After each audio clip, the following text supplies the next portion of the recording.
Hello guys, Daleeny here, and today we're going to review the character design of Aura Dae by Apricotthevixen. First off, I wanted to say that the colors of this character match perfectly. Many people tend to overcolor everything, which means that it's just a total rainbow and doesn't look pleasing to the eye anymore. This person didn't do that at all. And some just combine colors that don't fit together at all.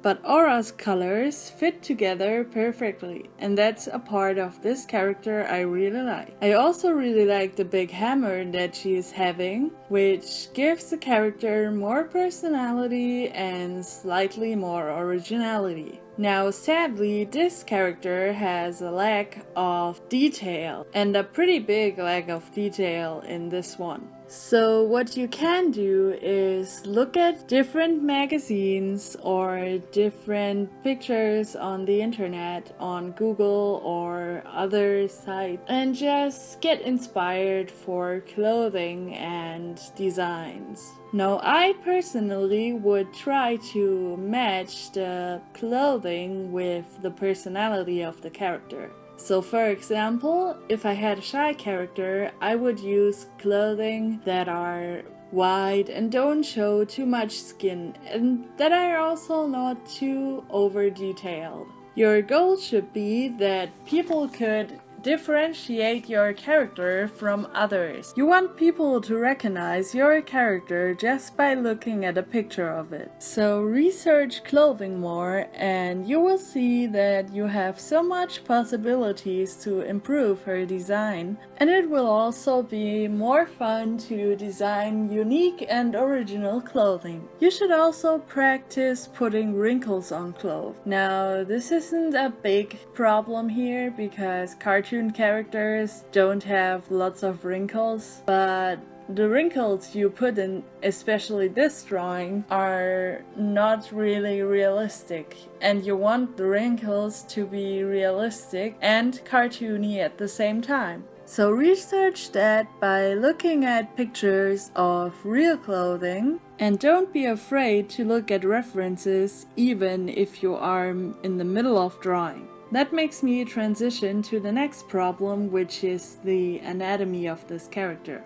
Now this character looks really stiff, and that is just boring for a character sheet. Now you don't have to be extremely dynamic in a character sheet, but you should be able to see what personality the character has. You could also look at references for that by either going on Google or looking in magazines again. Now for every person that wants to reference, I highly suggest looking at real people, and that's because nothing is more realistic than reality. If you use reference picture of another artist's art, you will copy the same mistakes this artist makes. So try to use real references and you should be fine. Now, since she has a hammer, I would suggest making it look like she actually uses the hammer. What I mean by that is to add muscles on her arms so others can see that she can carry and swing around the hammer perfectly fine and realistically.